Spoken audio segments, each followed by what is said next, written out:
Halo, selamat pagi Indonesia. Semoga kalian semua berada dalam keadaan sehat dan tetap semangat dan positif dalam menjalani hidup ini.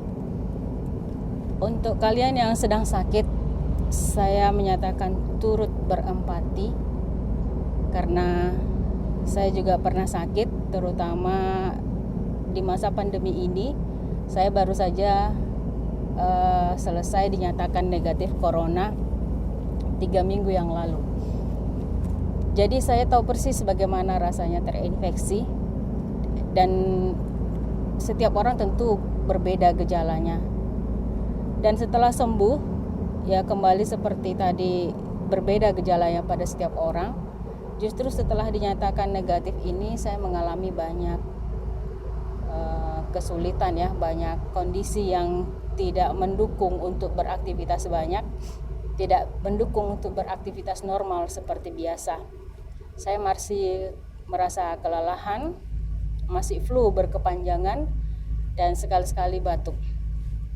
Saya tidak mengalami sesak nafas sebagaimana salah satu dari ciri-ciri terinfeksi corona ini, tetapi saya merasa sepertinya nafas saya itu berbunyi, asma saya kambuh.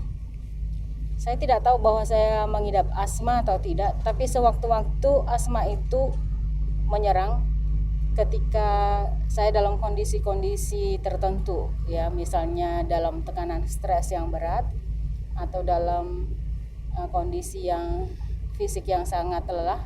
Dan termasuk saat ini saya menyadari bahwa nafas saya itu agak berbunyi, ya, seperti asma. Saya ketika menjelang selesai isoman, sebetulnya saya merasa sudah sangat sehat dan sangat semangat. Tetapi justru kondisi saya itu menurun setelah dinyatakan negatif sekarang, ya. Tapi saya tetap positif dan saya tetap bersemangat, setidaknya dalam pikiran saya, walaupun kondisi saya saat ini benar-benar tidak menguntungkan. Saya hobi menyanyi salah satunya, ya. Dan saya suka menyanyi dalam kondisi-kondisi tertentu. Kadang-kadang saya seharian menyanyi karaokean sendirian atau menyanyi apa saja lah, itu membuat jiwa saya rileks. Tapi sekarang jangankan untuk menyanyi, berbicara biasa saja sepertinya nada suara saya sudah fals, tidak masuk di kunci apapun, apalagi mau nyanyi. Saya mencoba mengikuti lagu-lagu yang saya putar dari YouTube, dan saya nggak bisa mengikutinya. Bahkan saya sudah turunkan 1 oktav pun saya tidak masuk di bassnya. Saya ikutin suara aslinya di sopran pun saya tidak sanggup nada tingginya. Begitulah kondisi saya saat ini. Padahal saya mengakui suara saya lumayan. Nanti kapan-kapan saya coba posting suara saya lumayan kacau, ya. Lumayan bersemangat saya dengan nada-nada tinggi, walaupun belum terasah, ya, karena saya tidak pernah kursus juga. Nah, untuk kalian yang benar-benar masih dalam kondisi kritis saat ini, dalam masih kondisi sakit, saya cuma mau menyarankan aja teman-teman tetaplah bersemangat yang dalam pengertian kita tidak menyerah. Banyak hal yang bisa kita lakukan untuk memperkuat diri kita, untuk kembali membangkitkan semangat kita. Hal-hal yang pernah saya lakukan ketika saya dalam kondisi kritis dulu adalah menonton film yang lucu-lucu, YouTube yang latah-latah, atau lagu-lagu yang sangat menyenangkan saya. Itu saya lakukan. Dan sesungguhnya saya bepergian juga kemana-mana, cuma tidak turun dari kendaraan, sekedar menikmati alam perjalanan dan membeli beberapa jajanan. Tapi saya tidak turun dari mobil, karena saya sadar secara moral saya juga bertanggung jawab untuk tidak menginfeksi orang lain, walaupun orang lain mungkin tidak tahu bahwa saat itu saya sedang terinfeksi corona. Tapi saya punya tanggung jawab moral terhadap diri saya sendiri.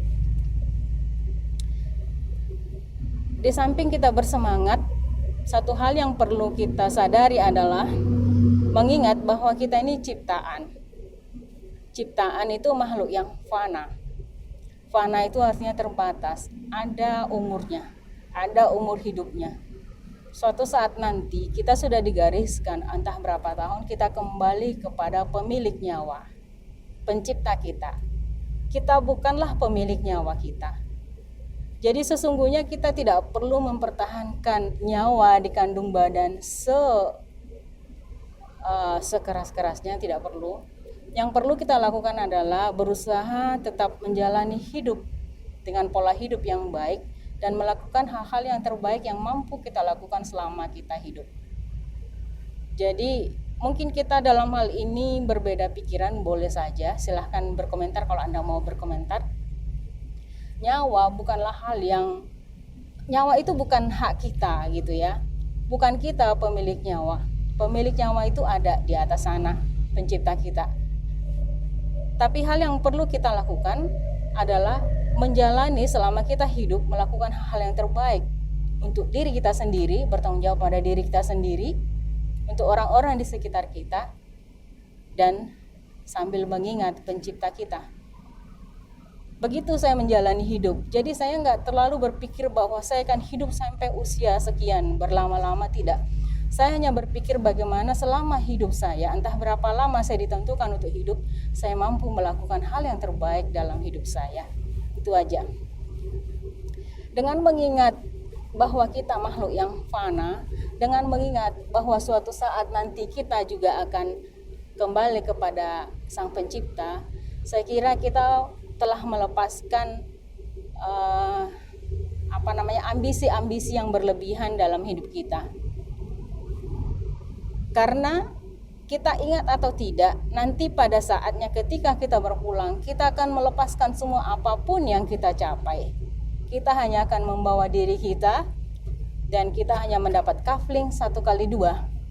Dan paling mewah itu ada di Karawang, di San Diego Hills.